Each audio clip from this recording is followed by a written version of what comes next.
নমস্কার, আমি শ্রাবণী। আর আমি আজ বসে আছি নদিয়া জেলার শান্তিপুরের মতিগঞ্জে অবস্থিত জলেশ্বর শিব মন্দিরে। এই মন্দির কে, কবে, কেন প্রতিষ্ঠা করে সেসবের উল্লেখ তেমন কোথাও নেই। তবে ধারণা করা হয় নদিয়া রাজ ভবানন্দ মজুমদারের পুত্র তথা রাজা কৃষ্ণচন্দ্রের প্রপিতামহ রাজা রাঘব রায় এই মন্দিরটি প্রতিষ্ঠা করেন মোটামুটি ১৬৬৯ খ্রিস্টাব্দের আশেপাশের সময়ে। বর্তমানে মন্দিরে যে সেবায়েত ও পুরোহিত পরিবার সেবারত রয়েছেন তাদের পূর্বপুরুষরাও প্রজন্মের পর প্রজন্ম ধরে এই মন্দিরের সেবার সঙ্গে যুক্ত রয়েছেন।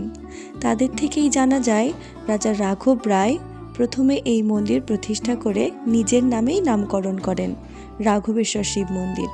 পরবর্তীতে তার জ্যেষ্ঠ পুত্র রুদ্রের জন্মের পর তার নাম পরিবর্তন করে রাখেন রুদ্রেশ্বর শিব মন্দির। এর অনেক বছর পরে কোনো এক সময়ে ভীষণ খরার কারণে মন্দিরের আশেপাশে স্থানীয় মানুষদের বড় জলকষ্ট দেখা দেয়। তখন সাধক বিজয় কৃষ্ণ গোস্বামী বৃষ্টির আশা নিয়ে মহাদেবের মাথায় প্রচুর জল ঢালেন, আর মনে করা হয়ে থাকে তাতেই মহাদেব তুষ্ট হয়ে শান্তিপুরে বৃষ্টি ঘটান। এই ঘটনার পরবর্তী সময় থেকেই রুদ্রেশ্বর মহাদেব ভক্তদের কাছে এখানে জলেশ্বর মহাদেব নামে পরিচিতি পান। মন্দিরের দক্ষিণ দিকে একটি নাট মন্দির রয়েছে।